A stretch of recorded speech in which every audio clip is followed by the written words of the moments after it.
ijambo ry'umutwe ryaturongoye iravuga ngo ubugororotsi butabara igihugu. Imana ishimwe cyane. Ubugororotsi butabara ihanga. Twarabonye neza yuko ubugororotsi n'ubw'agaciro mu maso y'Imana, kuko Imana ubwayo irivugira ko iri mu bwoko bw'abagororotsi. Imana ishimwe cyane. Muri Zaburi 14 umurongo wa 5 munsi, Imana iravuga ngo ndi mu bwoko bw'abagororotsi. Imana ishimwe cyane. Rero byumvikana neza yuko ubugororotsi bushoboye gutabara. Imana ishimwe cyane. Amen. Twarabonye mu Migani 15 umurongo w'8 yuko ibimazi by'abanyakibi ni igisesema kuhoraho, ariko ngo Imana ihimbagwa no gusenga kw'abagororotsi. Imana ishimwe cyane. Amen. Imana ihimbagwa no gusenga kw'abagororotsi. Nico gituma mu isezerano rya kera Yesu ataraducungura, umuherezi mukuru yashika hera hahera atwaye ibimazi by'ubwoko bwose bwa Isirayeli. Ivyo bimazi hari amaraso yategerezwa kumeneka, kuko amasengesho y'umunyakibi ari induru kandi ari gisesema imbere y'Imana. Ijambo ry'Imana riravuga ngo ukuboko kwanje si kugufi ngo kunanigwe gukiza, n'ugutwi kwanje ntikwazivye ngo kunanigwe kumva gusenga, ngo ariko ibigabitanyo byanyu byabaye igisika hagati ya jewe namwe, bituma ntumva gusenga kwanyu. Rero Imana iri mu bwoko bw'abagororotsi. Imana ni yera, Imana iragororotse. Ijambo ry'Imana riravuga ngo iyo mwita soko ari yera, mubabera nk'uko nayo ari yera. Ushobora kuvuga uti n'abandi barokore bose barabikora ibi nk'ibi, n'abandi baporoti bose barabikora nk'ibi, ariko uru rugendo turiko turaja mu ijuru, umuntu wese ni ku giti ciwe. Iyo muhamagara, iyo mwita so ko ari yera, aba ariko namwe mubabera nk'uko nayo ari yera. Imana ishimwe cyane. Mu isezerano rya kera hategerezwa kumeneka amaraso y'ibimazi by'ibikoko kugira ngo umuherezi mukuru ashika hera, ha mu buntu bube kwihanga, Imana yumve gusenga, Imana igire neza ubwoko bwayo. Amaraso y'iyo myagazi niyo yabashikana hera, ariko Imana ihabwa icubahiro ku bwa Kristo Yesu. Haleluya. Imana ihabwa icubahiro ku bwa Kristo Yesu, kuko Yesu Kristo yabaye ikimazi rimwe gusa, aba impongano y'ivyaha by'abari mu isi, yambura ukwiwe kugororoka arakuduha, yambara ivyaha vyacu. Nico gituma igihe ari ku musaraba yavuze ati Eli Eli lama sabakatani, data data ni iki kikumpebesheje? Kuko Imana ari yera, kuko Imana ari igororotse. Igihe yari yambaye ukugabitanya ko bari mu isi, igihe yari yambaye ivyaha by'abari mu isi, Yesu niyeza kwambara, niyeza kuba gusa yari yikoreye ivyaha vyawe gusa canke ivyanje gusa, byari bihagije ko Imana data uwera amuha umugongo. Ariko ntiyikoreye gusa, niyambaye ivyaha vyanje n'ivyawe gusa, yambaye ivyaha by'abari mu isi bigihe yari arimwo n'igihe kizoza n'abazodukomokaho. Imana ishimwe cyane. Ijambo ry'Imana riravuga ngo ni vyacu bicumuro yababarijwe, ni zacu ntimba yajanjaguriwe, igihano kituronkesha amahoro cyabaye kuri we. Urubanza nociwe n'urubanza yociwe, urubanza nociwe canke wociwe ni Yesu yaruciwe. Imana ishimwe cyane. Niyo mpamvu ijambo ry'Imana rivuga ngo mwegere intebe y'ubuntu mushize ubwoba. Igihuzu cari gikingiye ahera hahera, hahandi hahora hinjira umuherezi mukuru, naho nyene akinjira bamushizeho akagozi, ku buryo yinjira adatunganye yagwayo agapfirayo. Rero bakomeza kumviriza ko akiri muzima. Aho hantu Yesu ari ku musaraba akakira ivyaha by'abari mu isi, ico gihuzu cari gikingiye ahera hahera caratabaguritsemwo kabiri. Ikimazi ciwe kirakigwa imbere ya data, kandi cari kimazi c'ivyaha vyacu. Natwe twemererwa kwinjirayo. uno munsi turashika hera kubw'amaraso y'umwagazi w'intama utagira agasembwa ariwe Kristo Yesu. Rero ijambo ry'Imana riravuga ngo mwegere intebe y'ubuntu mushize ubwoba, muronke ikigongwe, hama mutabagwe mu bukene bwanyu bwose. Imana ishimwe cyane. Rero twarugurira umuryango, haleluya, amarembo yarugururutse, biremerewe ko dushika hera. Uyu munsi nimba udashobora guha agaciro gusenga, wiyimye ubuntu bw'Imana, kuko ubuntu bwarabonetse. Imana ishimwe cyane, haleluya, Imana ishimwe cyane. Ugusenga kw'abagororotsi kugira ikimazi muri byinshi. Imana ishimwe cyane. Zaburi 34 umurongo wa 17 twarabonye yuko abagororotsi baratagambye, Uhoraho arabumva, abakiza amarushwa yose. Abagororotsi baratakambye, Uhoraho arabumva, abakiza amarushwa yose. Impamvu nkunda amasengesho suko anyorohera, impamvu nkunda amasengesho suko umwanya wambanye mwinshi, ahubwo nuko nzi neza ko uwo negera yumva. Haleluya. Nukeneye ko Imana ikubwira, Imana irumva. Wegera intebe y'ubuntu ushize ubwoba. Haleluya. Abagororotsi baratakambye, Uhoraho arabumva, abakiza amarushwa yose. Abagororotsi batakambira igihugu, Imana ikagikiza amarushwa yose. Kandi ndinzera ko iyi ndwi twahagaze imbere y'Imana kubw'igihugu cyacu, Imana yumvise gusenga kwacu. Haleluya, amen. Nitumere nka babandi bagiye ku musozi gusengera imvura, hama bagiye gusengera imvura, bahura n'umuntu agwaye mu mutwe, ngo acarabaza ngo none mugiye kurujya musozi, ngo tugiye guhamagara Imana itanga imvura, iduha imvura. Ngo none ko mugiye gusaba imvura, ko mutatwaye imitaka, none mugiye gusaba imvura hama mugenda mwambaye impuzu z'ubushuhe. Ugiye gusenga Imana yumva, agenda yizeye ko Imana imwishura. Imana ishimwe cyane. Rero jewe ndabyizeye neza ko imvura y'umugisha igiye kutugwira mu gihugu cyacu. Ivyari byo byose, ivy'Imana yokora byose mu gihugu cyacu, hariho umugisha Imana iteguye gukora. Imana ishimwe cyane, haleluya. Twarabonye neza ko ubugororotsi n'umugisha, haleluya. Ubugororotsi n'umugisha. Unyemerere ndakubwire wowe uri kuranyumva, ukugoroka kwawe n'umugisha ku muryango wawe. Ukugoroka kwawe n'umugisha mu kibano urimo.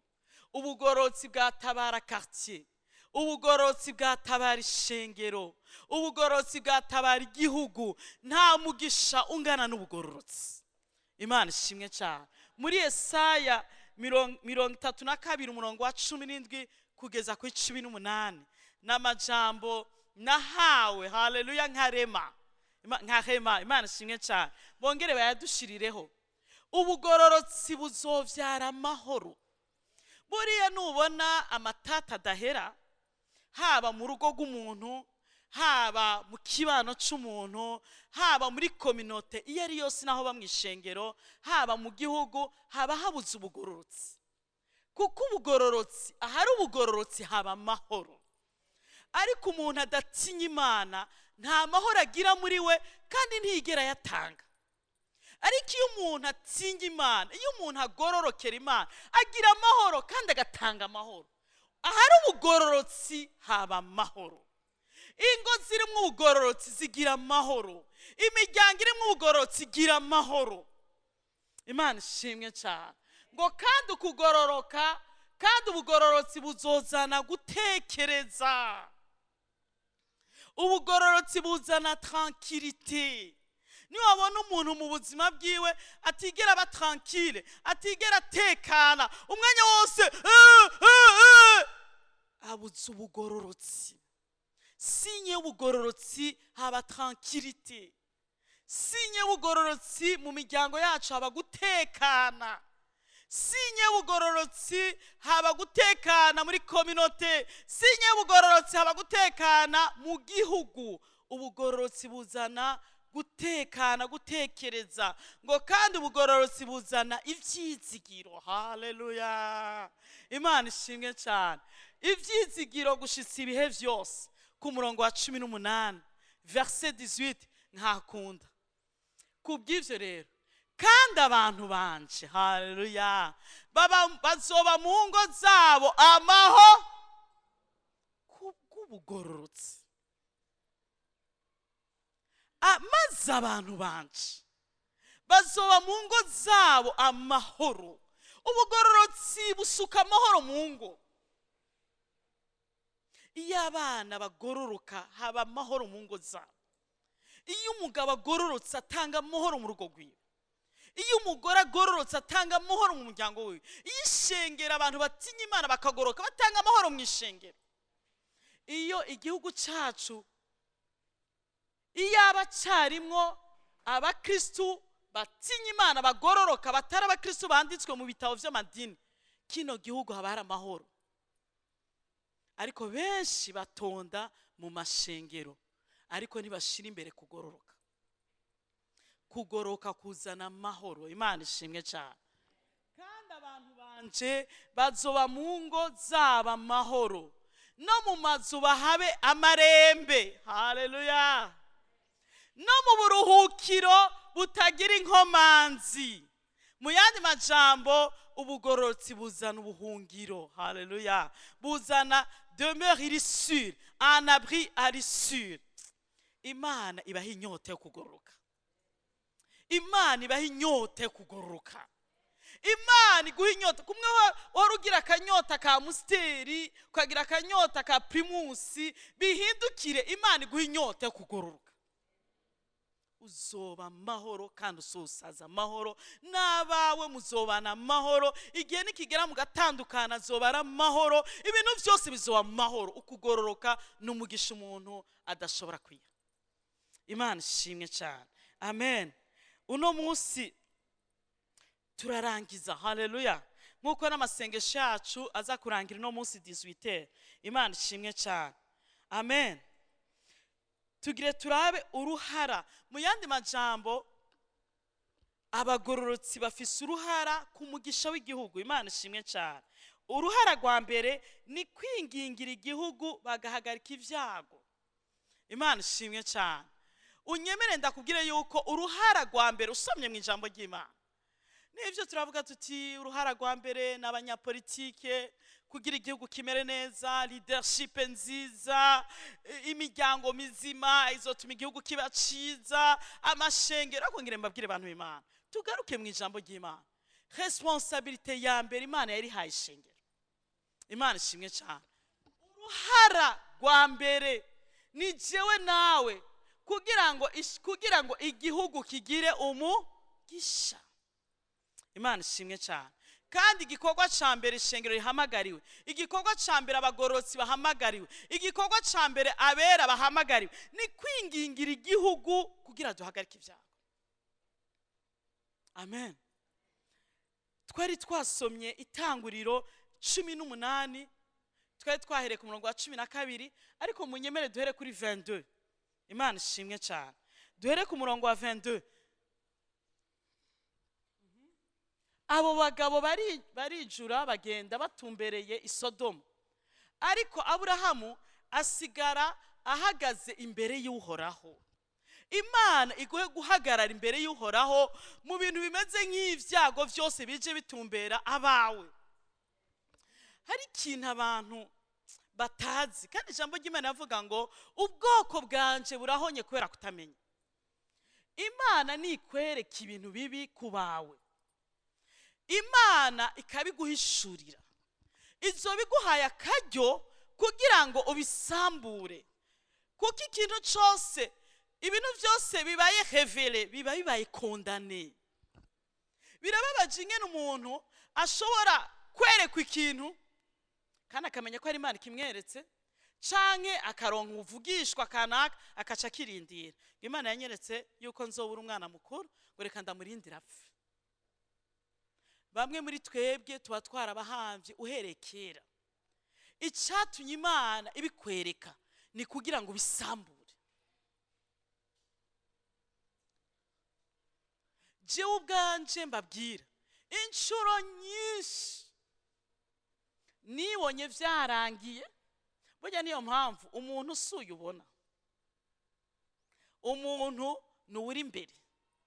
Nkibona neza ndahantu igihe nari ngira nji Nairobi, nkibona neza ndi ku muhanda kandi muri vision vrai, nkabona ibiriko birakoreka byose, nkabona n'umukobwa wanje Gweze ari ravuga ibintu byinshi, nkabyibona mwuko imbere yuko muri kira abantu raside muri je. Ariko ivyo byose Imana yari ibishuye kugira ndabisambure. Iyi Imana ihishuye ibintu ku gihugu cacu, aba ari kugira ngo tubisambure. Niyo mpamvu ikintu cyose kibaye hevere kitari ciza ufise ububasha bwo kugisambura, kuko amasengesho y'abagororotsi agira ikimazi muri vyinshi. Imana ibwira Aburahamu, mbega vy'ukuri no kwirengagiza ico ngire nkora Sodomu ni Gomora? Kandi Aburahamu ari we natoranije ngo azobe sekuruza w'amahanga, abantu bose bagahabwa umugisha muri we. Imana iramubwira iti, numvise ibyaha by'i Sodomu, ngire ndabahonye bose, ngire nishikire ndabi biriko birakoreka, hama nzobahonye. Ariko ngo Aburahamu acahagarara imbere y'Imana. Uno munsi ivyo wumva wihuta kwivuga cyangwa wihuta guhagarara imbere y'Imana? Imana ishimwe cyane. Aburahamu ahagarara imbere y'Imana. Amen. Atangura gupreda. Oh haleluya. Atangura kwinginga. Abagororotsi niduhari kugira duce imanza, abagororotsi duhari kugira ngo twinginge. Arabwira Imana ati, Imana nusanga abagororotsi 50 by'ukuri uzohonya igihugu. Mu yandi majambo ubugororotsi burakiza. N'ivyo Sodomu ni Gomora sindabiharira, bariko bakora ibizira. Ariko nusanga abagororotsi 50 mu gihugu cyose, mu gisagara cyose cy'i Sodomu, uzokirandura. Imana iti, abagororotsi 50 eka ntavyo nokora. Nubwo nosanga ari bakaruhariwe mu vyaha vyabo, abagororotsi 50 bazokiza igihugu. Aburahamu ati, Imana iciziroranye ntiyari no kwimanukira hari abagororotsi 50. Ati, Imana nusanga habuzemwo 5 bakaba 45, naho nyene uzomara igihugu. Ati, naho nyene nisanga abagororotsi 45 igihugu sinzogikora. Aburahamu ati, unyemerere ndakwinginze ico duhabinginzi. Bahora bavuga ngo ndakwinginze. Niyo mpamvu bantu b'Imana, abantu benshi barahonye kubera kutamenya. Nuhura n'umuntu akakubwira ngo ngwa hano, erega natwe duhura nawe, ngwa hano nabonye ibi n'ibi kandi vyahetse, naho winginga ntibikoreka. Ndambwira mbe urazi ico dufana n'Imana? Niyo repose ngo ndakwaza umuntu, urazi ico dufana n'Imana? Ngo sa wewe woshobora kumbwira ngo sifise uburenganzira bwo kwinginga kwa papa wanje, kuko papa wanje ico ndamusavye, papa wanje mu buryo bw'umubiri, ico ndamusavye nico ndamwingingiye ntakinyankira, kuko dufitani ubucuti. Rero wowe urazi ico dufana na papa wo mwijuru, rero ntushobora kumbuza kumwinginga, kuko hariho ubucuti burenze ivyo uvuze. Urakoze kumpa message, ariko relation jewe na papa wo mwijuru ntuyinjiremwo. Haleluya. Amen. Kuko relation icika. Hariho amaraso ya Yesu Kristo akingiriye. Ico mukamenya Imana ku giti cawe nka papa wawe. Aburahamu atumviriza. Urashaka kwibaza umuntu ariko aharira n'Imana nusanga abagororotsi 30 igihugu uzogitikiza ngo wapi? Nusanga 20 ati wapi? Aburahamu aratinda arashika aravuga ati iki gihugu mukama wanje reka nsubire ninginge. Nusanga abagororotsi 10 naho nyene uzotikiza Sodoma. Imana itumva. Nisanga abagororotsi 10 iSodoma 10 iSodoma hazohakiza. Byumvikana ko iSodoma atabagororotsi 10 bari bahari. Nico catumye Sodoma isambuka yose. Ariko kubwo kugoroka kwa Aburahamu, haleluya, kubwo kugoroka kwa Aburahamu, nubwo atashoboye gutabara Sodoma, ariko yaratabaye abiwe. Hari umuntu anyumva? Imana ishimwe cyane. Badushireho Itanguriro 19 aya majambo ndayakunda nkanayakunda no mu Gifaransa, ariko tuyasome no mu Kirundi. Imana ishimwe cyane. Igihe Imana yarandura ibisagara byo muri ico kiyaya, igihe Imana yarandura ibisagara byo mu kiyaya cy'Isodoma, igihe kiza catera mu Burundi, igihe ibyago byatera mu miryango, igihe ibyago byatera mu bo muvukana, mu bavyeyi bawe, igihe icyago catera mu kazi kawe, igihe ibyago byatera mu bo musengera hamwe, hari umuntu yahagaze. Hariho umugororotsi ngo Imana yibutse Aburahamu. Bantu b'Imana, murazi umugisha wa mbere jewe ubwanje nipfuza kuzosiga si umugisha w'amazu, kuko nabonye abantu bafite amazu menshi ntabwo bayasigiwe n'abavyeyi. Si wo mugisha wa mbere nifuza kuzosigira abana. Si umugisha wo kubaha iki, wo kubasigira inshuti. Nabonye abagize inshuti nyinshi zibahinduka zibahemukira. Umugisha saba Imana uko bukeye uko bwije nuko abanje wogororoka, kuko ubugororotsi buratabara. Ubugororotsi busesa umugisha. Naye ahantu hatari ubugororotsi amahera barayapfa cyangwa akabasarisha. Ahantu hatari ubugororotsi nta wubaha uwundi, nta n'ukunda uwundi. Ahantu hatari ubugororotsi nta nshuti nzima uronka. Ariko ubugororotsi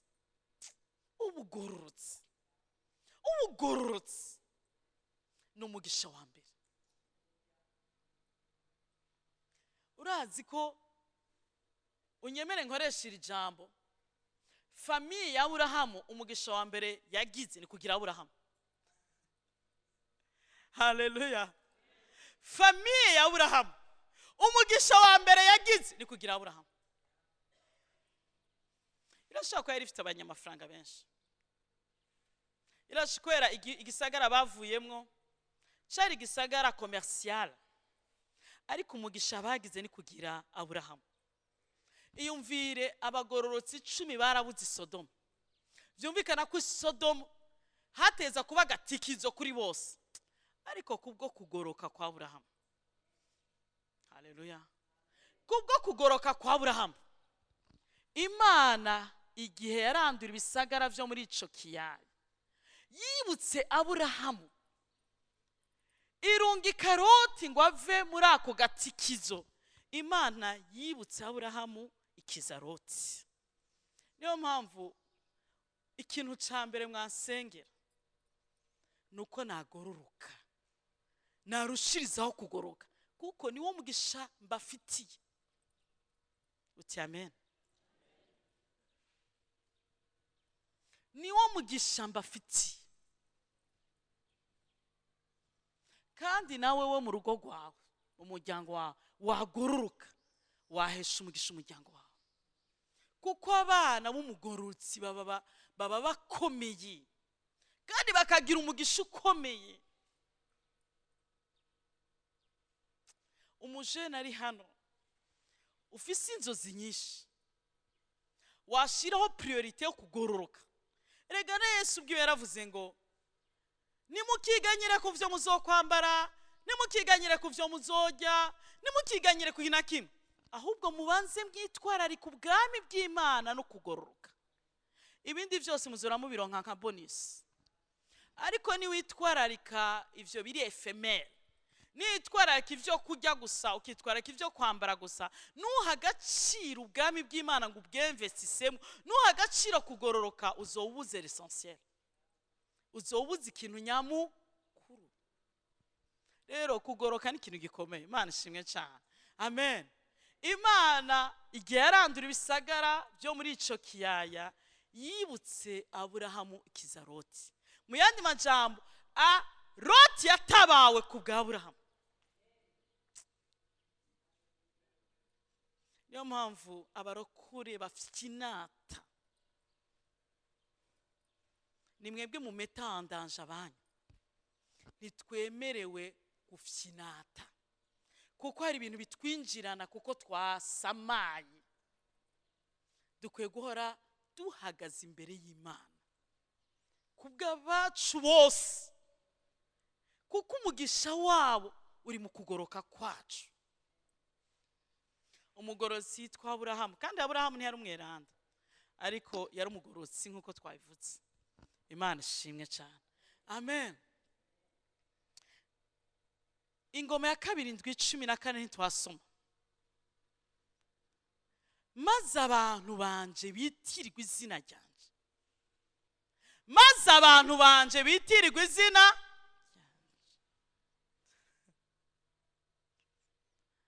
maze abantu banje bitirirwa izina ryanje. Mu yandi majambo, jewe Mana ari Imana yivuga, abantu bose banyitirira nibicisha bugufi, nubwo abarongozi boba bakoze ibitari byo, bakarondera mu nyonga hanje, nzobumva ndi mwijuru, kuko abo bari mu bwoko bwanje, mbakize nongere nkize igihugu cyabo. Bisigura ngo responsabilité y'igihugu cyacu iri mu minwe yacu. Erega buriya responsabilité y'umuryango wawe ni gwewe. None wowe uraza ahantu ushika, mbe muramaze kubona umuntu ashika ahantu, yishikira ahantu, muramaze kubona ko ari waguma atumwa ahantu hose, gwewe ngo warishikira kuri ntare hari, reka renda gutume. Twebwe rero twishikira aharenze kuri ntare. Haleluya. Imana ishimwe ko n'abarongozi b'igihugu ico kintu bacemera kandi bakakidusaba, cyane cyane badusaba ngo tube umunyu, tube umuco. Rero wowe ushika kure, sindatahura igituma wizera umuntu agushikira kure kuruta wewe ushobora kwishikira ku mwami w'abantu. Maze abantu banje bitirirwa izina ryanje, nibicisha bugufi, bakarondera mu nyonga hanje, nzobumva ndi mwijuru. Yo iri jambo bene riryoshe. Mbe urazi ko bugiye usenze Imana ikumva. Nimba ari umuntu afyinati imbere y'Imana, ni jewe vre ndafyinati imbere yayo. Je nibaza ko ari abantu badafise conception y'Imana y'ukuri. Bamwe muzi kungira ko ari igiki, ko ari igicamanza kiri hejuru, kigima kibarereka, gifise urukoni runini rubadonda mu mutwe. Imbere y'uko kimenya nk'igicamanza, kuko igihe cy'urubanza ntikiragera, ngirenda kubwire banza umumenye nka papa, banza umumenye nka so mwiza. Igihe kimwe umuvukanyi wanje muri Kristo Yesu yari mu masengesho y'iminsi 7, aremere warusha. Hama kubera mu buzima bwiwe yarabaye imfuvyi imyaka myinshi, hama yarafise umuvyeyi umwe, nawe nyene kubera ukuntu yagwaye bitoroshe, nta kuntu yigeze afyina.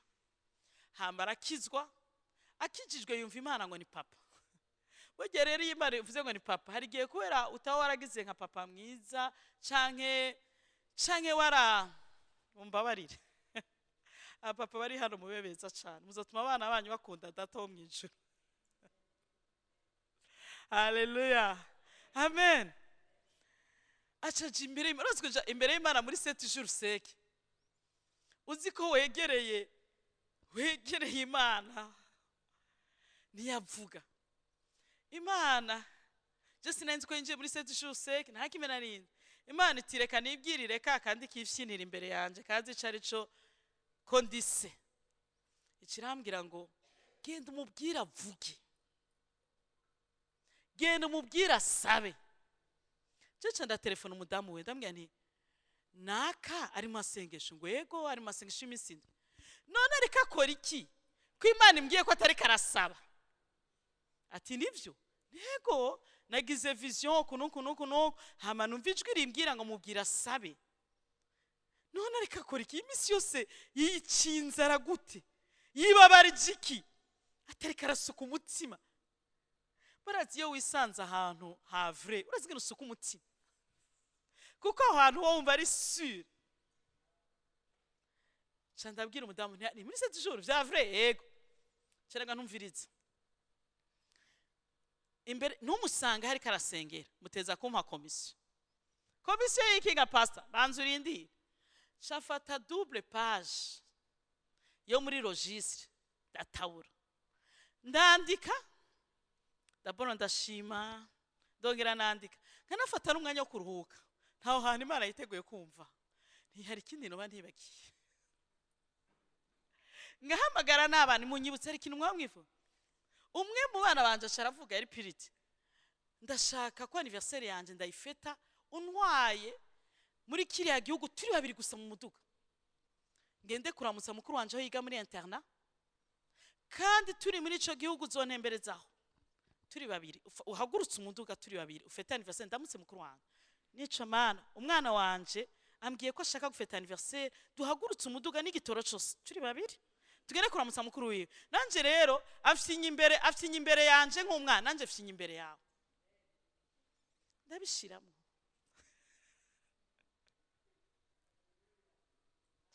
Maze abantu banje bitirirwa izina ryanje nibicisha bugufi nzobumva ndi mwijuru.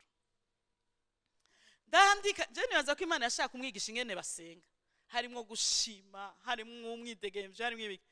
Ndangije numa madamu Gweze yarakiri umukobwa umenga ni Gweze, we nta bindi usigaranye. Ati nanje injira murazi kwiyuzuza page ziruzura zejeje shira muri envelope. Imana yongera kunyereka yuguruye envelope. Burya Imana abantu b'Imana, Imana yacu ni nzima. Dieu vivant, Imana ndakeneye kuyishurirwa. Burya Imana urakeneye kuyimenya ko ari inshuti ya mbere. Imana ikinyereka atabo ya envelope irabinyereka, kana yimwajije sanga nivyo abiraba aho bari ku munsi wa kane yaramaze kuru arabiraba nzamona bifukamye ko gusa nyabisomya ifukamako abarahejeje. Candavyuka ni Mana nubundi siwe nabibwira wewe, ajya amavi yafukamye yari yafukamiye wewe, ubishitse nyene kujya ihwanye n'ubugombe bwawe. Bien sûr uravuga ibihwanye n'ubugombe, ariko Imana yavyishuye byose n'ivyo agafyinyera byishuye. Avuye masengesho mvukanye wanje muri Kristo Yesu yarambwira ngo Imana iranyigishije ingene abana bafyina imbere ya se, ngo uranzi ingene inyuma y'umunsi wa kane uburemereye, ngo ariko kuva ku munsi wa kane gushika ku windi narafashe umwanya wo gushima nkuraho agahinda, kuko narabonye ingene washizeho amaparti. Hari igihe nandikira Imana agashiraho na parti. Bantu b'Imana, maze abantu banje bitirirwa izina ryanje nibicisha bugufi bakarondera mu nyonga hanje.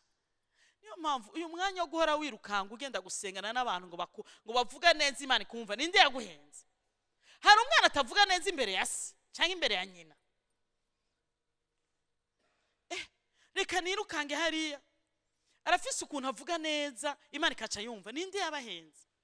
Biravuga ngo nimwikoranira imitwaro yanyu, bisigura ngo ndawukwikoreza nawe ukawunyikoreza.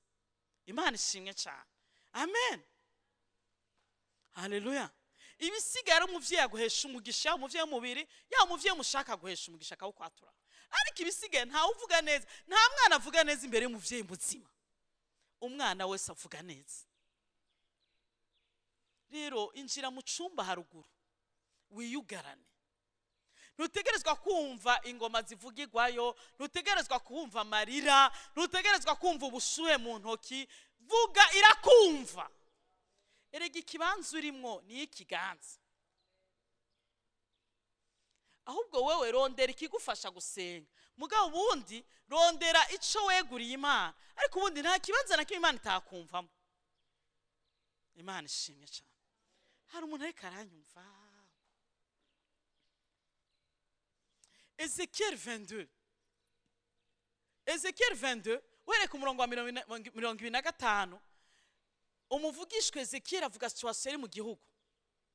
Akavuga ivya bene gihugu bakora bitari vyo, akavuga ivy'abaherezi basigaye ngo iciza bacita ikibi bakacita iciza, abavugishwa bavuga ngo Imana yavuze itavuze bakabeshera Imana. Muri Ezekiel 25 akavuga ivy'abaganwa, akavuga ivyo bakora. Musi Imana ikacivuga ngo ariko narondeye umuntu. Muyandi majambo sinarondeye abantu, narondeye umuntu umwe gusa yohagarara ku gihengeri, noye gutabura, noye gutikiza igihugu, ariko naramubuze. Imana irakeneye umuntu ahagarara kubw'urugo rwiwe apreda adaca urubanza. Imana irakeneye abantu bahagarara kubw'umuryango wabo basupliye Imana, Imana igatabara imiryango. Imana irakeneye abantu bahagarara kubw'igihugu cyacu, bagahagarara imbere y'Imana badaca urubanza. Ega niwo mutima w'uvyeyi. Erega Imana nisa nawe, kuko wowe urafise ukuntu mu mutima wawe wakomeretse, ufise n'ikibi. Imana ni nziza, ikeneye abingingira igihugu batagicira urubanza. Haleluya, ndakeneye amen. None abinenewe barakoze ivyaha, ariko kubwo guca bugufi Imana irigarura. Erega buri Imana iyo yavertishije abari kugira ngo yigarure. Je ndatinya ko abantu benshi bo muri Afrika bumvirije abapfumu gusumba kumviriza Imana. Kandi uko murushirizaho kumviriza abapfumu n'abavugishwe b'ibinyoma, muratakaza nature y'Imana. Imana ntishigikira ivyaha, ariko Imana ikunda abanyavyaha. Imana iri contre ivyaha, kandi Imana izohana icaha, ariko Imana ikunda abanyavyaha, idakunda ivyaha vyabo. Rero Imana irakeneye ko twingingira abacu b'abanyavyaha kuko irabakunda. Ninde muvyeyi ari hano yonezega umuntu amubwira ngo ngo cacana cawe ngo reka gikome? Nta muvyeyi n'umwe kiretse umuvyeyi yapfuye mu mutima agatakaza ubuvyeyi bwose. Ni cana kigorana, ariko n'umwana wiwe. Haleluya. Imana ishimwe ko ari umuvyeyi mwiza. Imana ishimwe cyane. Haleluya. Icya kabiri, kugira duheshe umugisha abagororotsi, duheshe umugisha igihugu cyacu, dukwiye gusengera ubwa mbere na mbere abaganza kugira ngo tubeho neza. Gusengera ubwa mbere na mbere kugira ngo tubeho. Hari umuntu igeze kugira nti indwi yose reka twisonzeshe. Ngo nibazo ufise gwiti canje nze kwiremeye iki gihugu gise banyene cyo. Kandi yiruko afise umwidegemvye. Amen.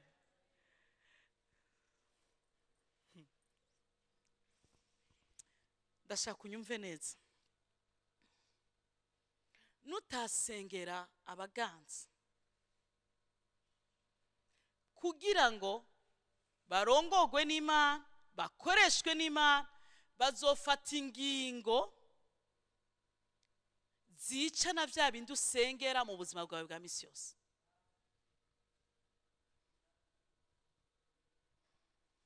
uyu munsi abaganza bahagurutse bakavuga ngo nta shengero nimwe dukeneye ko isubira gukorana.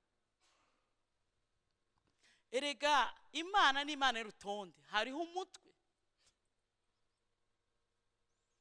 ntidukorana. Kandi imyaka yose twasengeye ishengero tutigeze dusengera abaganza.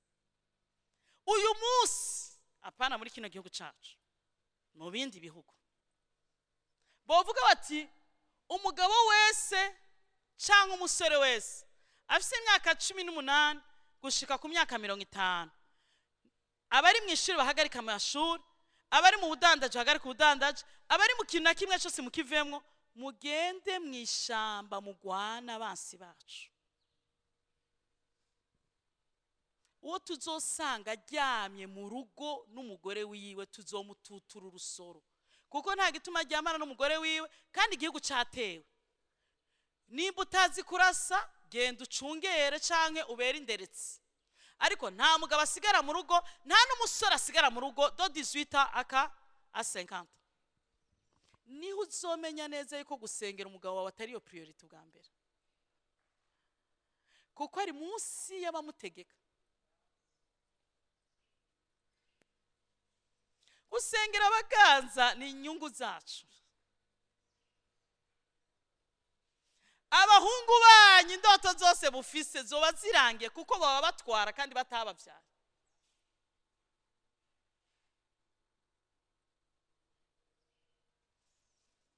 Buriya gusengera umwungere arongoye abandi ni umugisha wawe. Reka nisabira amasengesho nimba utahona usengera. Kusengera ni inyungu zawe, kuko nafata ingingo uretse ko ntizigira umuntu nanje nisengera kandi nkabwira abandi bakansengera je nzi no gutabaza, ariko ubundi kunsengera nawe vyagufasha mu gihe uri mu ishengero nyoboyemo. Haleluya. Ndashaka duca ubwenge. Imana ishimwe cyane. Gusengera umukuru w'igihugu ni umugisha w'igihugu. Gusengera inama parlement ni umugisha w'igihugu, kuko umunsi parlement yohaguruka avuga ibintu turinjira neza nk'abamobwa. Gusengera sena ni umugisha wacu. Gusengera na nyumba 10 akubirishije ucu ya nyumba 10, hari igihe na mustantera atagira icyo avuga.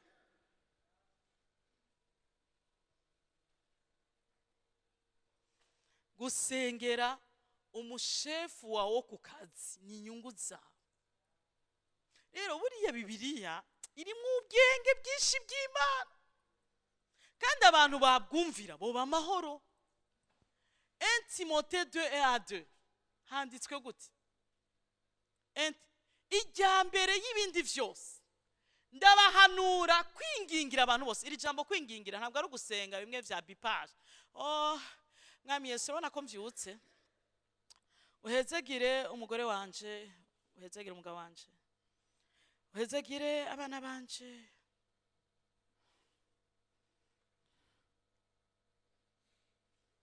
Ijya mbere y'ibindi vyose ndabinginga mwingingira abantu bose. Kwinginga, gusiplia, Mana ndakwinginze, Mana ndagusavye, Mana ndagutakambiye. Mwingingire abantu bose, wingingire abavyeyi bawe, kuko uri munsi yabo. Nturarongorwa, nturarongora, kandi biragoye kuva mu rugo. Bavuze ati ntiwubakana n'ujya muntu kuko nimuhanye ubwoko. Uragenda atamugisha utwaye, kandi bavuze ibintu bidafaditse, kandi hakabibazo mu nyuma. Wingingira abavyeyi bawe kubw'inyungu zawe. Haleluya.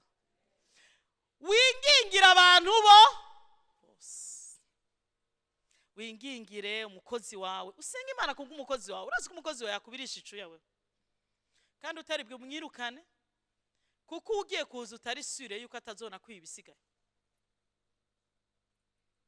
Mwingingira abantu bose kubasengera. Urarigene Bibiliya ivuga musuplier, mutanga amasengesho de prière, amasengesho hama mubasabire, mwongere mubatureho umugisha.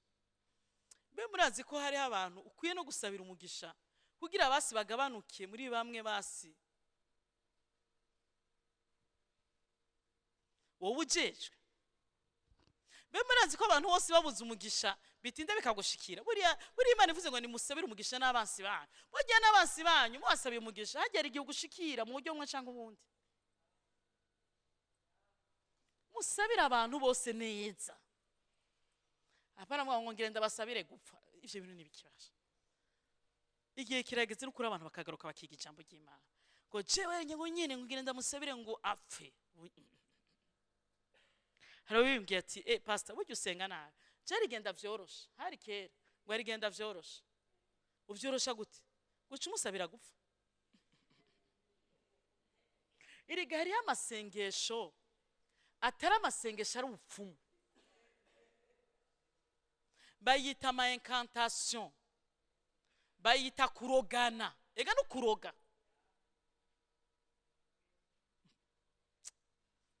Musabira abantu bose murangije munashima Imana kubwabo. Unashima Imana kubwa hari impamvu ituma dushima. Hari impamvu ituma hari impamvu ituma dushima. Ku murongo wa 2 umviriza iri ni Bibiliya kandi cyane vuga uti cyane abami n'abashizwe hejuru.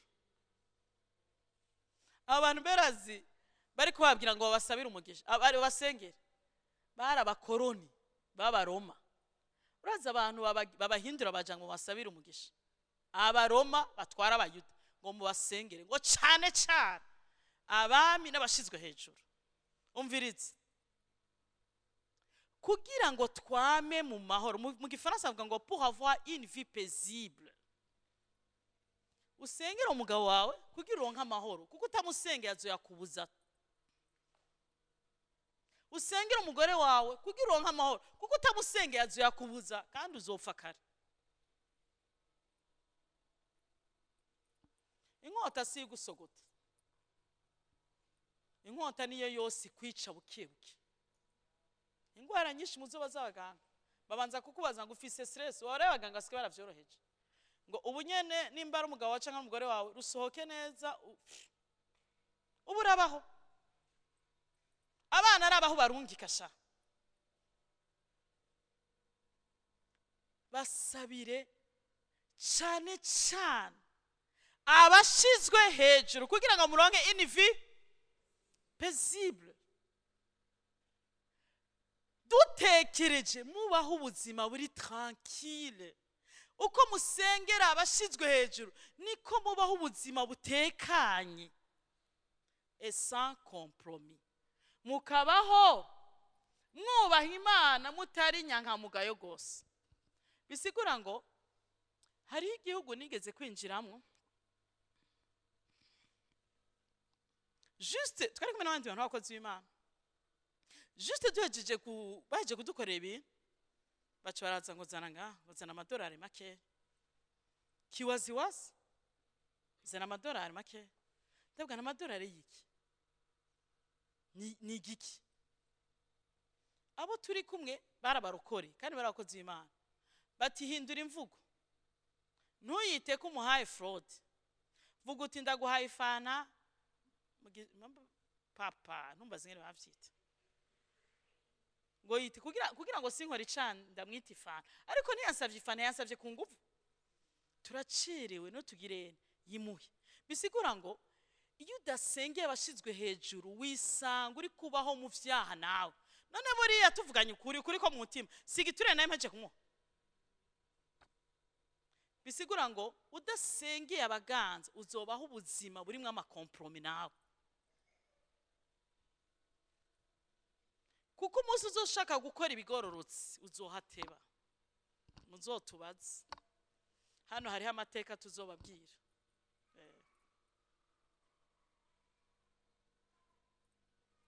Aho usigara umuntu atwengwa kandi uri kurondera ukugoroka kw'ishengero, uvuga ati nta shengero, nawe nta shengero, umuntu yacumura giti ciye, ariko umuntu yacumura, ariko ishengero none je nzoba amahoro inyuma y'imyaka mvuye muri ndiko ndatanzi ko hariho ibintu ninjije. Umuntu akagerageza ukagira Imana ukaguha n'abafasha mu vyumva kumwe, muri uko kugoroka ukicara imbere y'umuntu akagutwenga ngo rero ngo urakijijwe cyane gose, ngo uriyumvira ampleur y'ivyo uri kuravuga aho bizobashikana. Musengere abaganze n'abashizwe hejuru kugira ngo mubeho ubuzima bw'amahoro, mutekanye, mutikomprometa, mudakora ibitari byo. Guhesha umugisha igihugu no gusengera abaganza. Haleluya. Gusengera abaganza priorite. Misi yose kwamuvuga ngo directeur wacu ngo yego shagwa rashisha, ngire nkubwize ukuri, zuramuvuma uzovyishura wowe nyine. Sengera directeur wawe, sengera DG wawe, sengera PDG wawe, sengera nyumba kumi wawe, musengere no kunyungu zawe. Erega iyo usengeye abaganza hari gihe bafata ingingo ziheza ibibazo vyose tuba turimo. Amen. Hari n'ikindi gihugu ninjiye sanga umudugura awutereka ahantu, ukawutereka ahantu, nasanze n'abadepoje amakinga hari nko mu masaha 8 saa 9 ukigendera. Naguma mbaza nti uri sure kujya muduga tuza kugaruka ukiri hajya nyene atapine bararokora atakina kimwe barakuramo. Bati nihagira ico barokora na kimwe turakikuri hacose. Iyo usengeye abaganza hari gihe bafata ingingo natwe ubwacu zitubera umugisha, ariko wowe genda usige. Hari n'ibindi bihugu usize usanga wicaye hasi n'amapine bayakuyemo. Nigeze kuja mu hoteli, abavyeyi bandugikaye nakwe na Pasteur turi kumwe mu hoteli, abavyeyi benshi bandukana amafaranga y'abana babo, ndayashira ahantu ko nari nzi ko kenshi badakunda kuyiba muri ivyo bihugu. Ndayashize ahantu aya mafaranga y'igihugu cabo, ngarutse mvuye muri conference sanga bayatwaye yose. Ndavuga n'ubundi umuntu asiga amafaranga mu ivarizi gute kandi yasize urufunguruzo. Barambwira ati suko bikogwa hano, genda ubisinyare. Ndavuga nti je nasize amafaranga mu isakoshi anganuko, nagarutse sanga adahari. Uwo mujeha w'ihoteli ambwiye ngo ndakwinginze ibintu bihagarare hagati ya wewe ya jewe namwe bw'abagore babiri, ntimuvuge iyo hoteli ko vyashitse, nunavuga ikintu na kimwe ko caba. Niyo mpamvu ataniyo nababwiye kandi namwe nigeze ndababwira hano bahana, kuko nawe musezerani ibisiga amafaranga yawe yangana gute turayaguha. Babanje kunsubiza amafaranga ntibana verify ngo kwera ndi umunyamahanga sinzoje mu gihugu cacu mvuga ngo igihugu cabo kiriba ingenzi. Hama baca bahamagara wakoze mu hoteli, ivyo bamukoresheje ntavyonzi, ariko yaraje aransaba imbabazi yongera arakugwa, kandi yari inshuti ya nyeni hoteli. Gusengera abaganza hari uburyo dutabagwa natwe. Niyo mpamvu ijambo ry'Imana rivuga ngo cane abami, mu yandi majambo cane nyakubaha umukuru w'igihugu mu musengere, kuko n'umutwe w'igihugu que tu le veuilles ou non. Umukuru w'igihugu niwe mutwe, ngire mbabwize ukuri. umukuru w'igihugu aho yotanga igihugu hose ku gicaniro ni no foyer no permanence gusumba jewe no bandi muri 7 jours nico nashika waho yogitanga cyo kwinjira. Hari umuntu yanyumvise? Hari umuntu yanyumvise? Cyane cyane umukuru w'igihugu, cyane cyane abashizwe hejuru, kugira ngo twame mu mahoro dutekereje twubaha Imana. Kandi biya ntivuga ngo mugende imbere y'Imana mubarege, mugende imbere y'Imana ahubwo mubingingire, mubasabire, mubashimire Imana. Ibisigaye je sinzi ivyo ukora. Haleluya. Imana ishimwe cyane. Yeremiya 29:7 handitswe gute? Mwifuriza amahoro igisagara ico natumye mwambukanirwamo. Abisirayeli baratwawe nk'inyagano i Babylon. Bashaka kubaza gusengera amahoro igihugu cabatwaye nk'inyagano. Igihugu cabahinduye abaja mukava mu gihugu cyanyu mukaja mu gihugu c'amahanga. Kigatwara imisori z'ubwenge yo mu nda y'ingoma, kigatwara abantu basubuhinga, kigasiga abantu basanzwe. Ariko Imana iravuga ngo umviriza, mugisabira amahoro ico gisagara cababuje amahoro, ico gihugu cabuje amahoro. Murumva ubwenge bw'Imana? Musabira amahoro igisagara ico natumye mwambukanirwamwo, mugisengere uhoraho. Apana ngo koma oya, mugisengere kuko kibaye amahoro namwe muzobama. Haleluya, haleluya. Ubundi ukundi kuntu ushaka guhesha umugisha igihugu ni guhezagira igihugu n'akanwa kacu. Iyo uri umugororotsi uhezagira igihugu n'akanwa kacu. Bantu b'Imana, igihe kirageze aho duhesha umugisha igihugu cyacu ngugihezagira. Hariho ibihugu ushobora gushika ahantu ukazona umuntu aravuze igihugu ci ukogati nibi ni vyiza ngo mu mwanya muto muzogaruka vyahindutse. Natwe twige guhezagira igihugu cyacu. Mu kurangiza mugana wandwa kuvuga menshi siyo kuyamara. Reka basi ndangize kuri Proverbe 11:11 caduse. Proverbe 11:11. Proverbe 11:11 imigani 11 muhezagira igihugu cyanyu. Umuhezagira w'abagororotsi ushira igisagara hejuru. Umuhezagira w'abagororotsi ushira igisagara, ariko akanwa k'abanyakibi bakagirane karagisanga. Duhaguruke.